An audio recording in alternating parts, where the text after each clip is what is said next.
Saya selalu katakan begini, kalaulah seandainya agama Kristen itu yang benar, dengan tokohnya adalah Yesus, kemudian umat Kristen masuk ke dalam sorga, insya Allah umat Islam juga akan ikut masuk ke dalam sorga. Kenapa? Karena kita beriman kepada Yesus. Tetapi kalau Islamlah yang benar, dengan tokoh kita Nabi Muhammad yang juga mengimani nabi-nabi yang terdahulu, kemudian saudara kita umat Kristiani tidak beriman kepada kerasulan Muhammad, mohon maaf, terpaksalah saudara kita masuk neraka kalau akan masuk surga. Ini untungnya menjadi umat Islam. Kenapa? Karena apa yang mereka imani kita imani juga, tetapi apa yang kita imani mereka tidak imani. Itulah perbedaan yang mendasar antara kita dengan umat Kristiani. Hanya persepsi tentang Nabi Isa, dia Tuhan atau Nabi.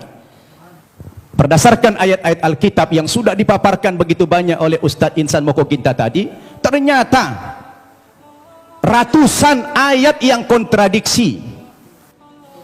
Ada yang mengatakan Nabi Isa itu Tuhan, ada yang mengatakan dia Nabi. Oleh karena itu, saya ingin mengajak antum semua untuk merenung. Ketika kita berbicara Yesus itu Nabi atau Tuhan, apa yang menjadi parameter kita? Siapa yang paling punya otoritas membicarakan tokoh ini, Tuhan atau Nabi? Menurut hemat saya, yang paling punya otoritas bukan pribadi-pribadi, bukan manusia, bukan pendeta, bukan ustadz, tetapi yang paling punya otoritas membicarakan tokoh ini mestinya adalah sumber agama itu sendiri, yaitu Alkitab atau Al-Quran. Betul tidak?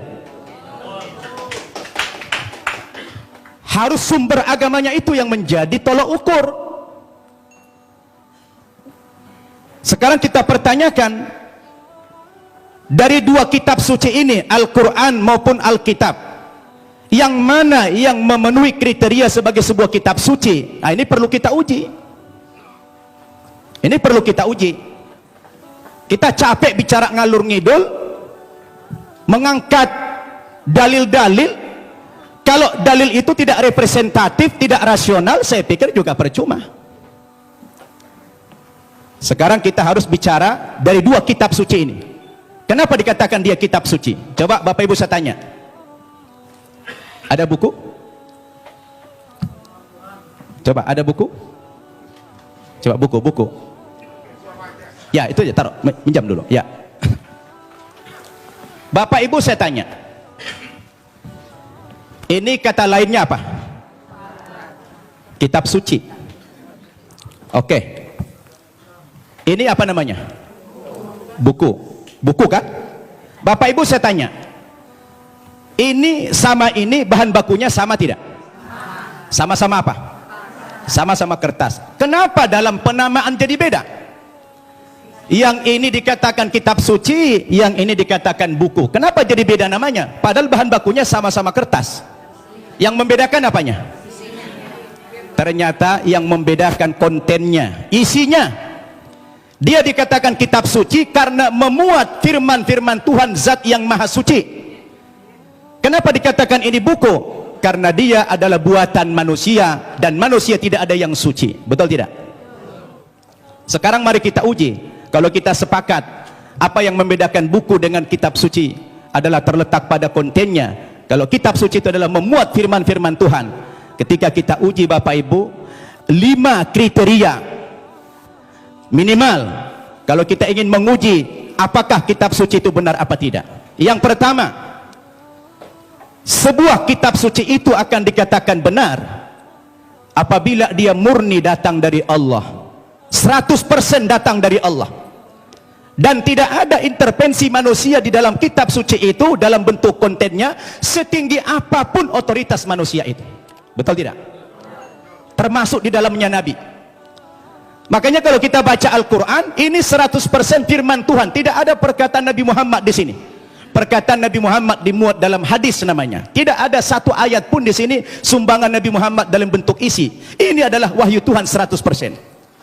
Akan berbeda kalau kita baca ini Alkitab, di sini sudah tercampur, di sini ada perkataan Tuhan, di sini ada perkataan Nabi, di sini ada perkataan Rasul Paulus, di sini ada perkataan murid-muridnya, tercampur. Lalu di mana letak kesuciannya yang dikatakan kriteria kitab suci itulah murni datang dari Tuhan?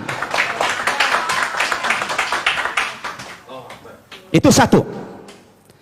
Yang kedua, kriteria kitab suci itu dikatakan benar apa tidak? Apabila kitab suci itu ditulis pada zaman kitab suci itu datang, yang diterima oleh Nabi yang menerima kitab suci tersebut. Saya tanya, Al-Quran kapan ditulis? Ketika Nabi Muhammad masih hidup. Dia suruh sahabat menulis Al-Quran. Karena dia tidak bisa membaca, tidak tahu menulis, dia minta bantuan sahabat. Sahabat menulis. Dan dia hidup sezaman dengan Nabi. Begitu selesai ditulis oleh sahabat, dikonfirmasi tulisan dengan bacaan Nabi sama apa tidak, di cross check supaya tidak terjadi manipulasi. Kenapa? Karena kitab suci itu jadi pedoman. Sekarang Alkitab kita tanya, kapan ditulis? Lalu siapa tokoh yang menerima Alkitab? Alkitab ditulis bukan pada zaman Nabi Isa masih hidup, tapi sudah sekian puluh tahun, bahkan sekian ratus tahun Yesus sudah tidak ada di dunia ini, baru ada pembukuan Alkitab. Terus bagaimana seorang penulis akan mengkonfirmasi kepada yang menerima wahyu itu? Maka kemungkinan terjadi manipulasi sangat mungkin. Sebab yang namanya wahyu itu haruslah dari Tuhan, tidak boleh dari rekayasa atau karangan manusia. Betul tidak? Dua itu kriteria, dan Alkitab gugur menurut hemat saya di situ. Yang ketiga, kriteria kebenaran sebuah kitab suci itu adalah seorang penulis wahyu secara moral haruslah orang yang jujur, terpercaya, bukan pendusta. Penulis Al-Quran adalah orang yang jujur.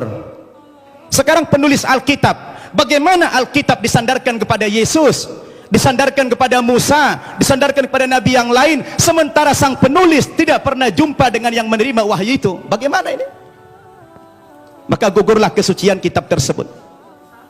Kemudian yang keempat, kriteria kebenaran kitab suci itu adalah apabila isi kitab suci itu tidak kontradiksi, satu isi dia. Kalau sudah bertentangan satu ayat dengan ayat yang lain, lalu yang mana yang mau dipegang? Masa Tuhan menurunkan tuntunan pedoman hidup bagi manusia, tapi manusianya malah bingung? Yang ini mengatakan Yesus Tuhan, yang ini mengatakan Nabi. Loh, yang mana mau diikutin? Ternyata kalau kita baca Alkitab sendiri, tidak pernah kata-kata dari Yesus yang muncul pengakuan bahwa dia adalah Tuhan. Kalau kita baca dalam Injil Markus pasal 12 ayat 28 dan 29, ternyata Yesus sendiri mengatakan Tuhan itu adalah Allah yang Esa. Itu ada dalam Alkitab yang sudah dibaca oleh Pak Insan tadi. Lalu siapa yang mengatakan Yesus Tuhan? Itu Paulus ternyata. Yang mengatakan dia Tuhan itu Paulus, bukan Yesus. Semestinya Yesuslah yang lebih berhak mengatakan kalau dia Tuhan. Rupanya kita baca dalam Alkitab, saya tidak tahu Pak Tampu Bolon sudah baca belum itu? Ya, kalau kita baca dalam Alkitab, ternyata yang mengatakan dia Tuhan itu adalah Paulus. Dalilnya di mana? Dalam Kisah Para Rasul pasal 2 ayat 36. Ya, Kisah Para Rasul pasal 2 36. Apa kata Paulus? Jadi seluruh kaum Israel harus tahu dengan pasti bahwa Allah telah membuat Yesus yang kamu salibkan itu menjadi Tuhan dan Kristus. Coba. Ya, siapa yang mengatakan Yesus Tuhan? Paulus. Kemudian dalam kitab Filipi pasal 2 ayat 11. Dan segala lidah mengaku Yesus Kristus adalah Tuhan bagi kemuliaan Allah Bapa. Nah, dia yang mengatakan itu Paulus. Sekarang timbul pertanyaan, Paulus itu siapa? Paulus itu bukan muridnya Yesus, bukan sahabatnya Yesus, bukan pengikut Yesus, tapi Paulus itu adalah musuhnya Yesus. Nah, ini dia. Dan saya baca dalam Alkitab, ternyata aktor pendiri agama Kristen itu memang bukan Yesus. Yesus tidak pernah membawa agama Kristen. Yang mengatakan kata-kata Kristen itu adalah Paulus dalam Kisah Para Rasul pasal 11 ayat 25. Ketika dia mengajar di Antioquia lah pertama kali murid-murid itu dipanggil sebagai Kristen. Kristen artinya pengikut Kristus. Kristus artinya adalah juru selamat atau Al-Masih dalam Islam.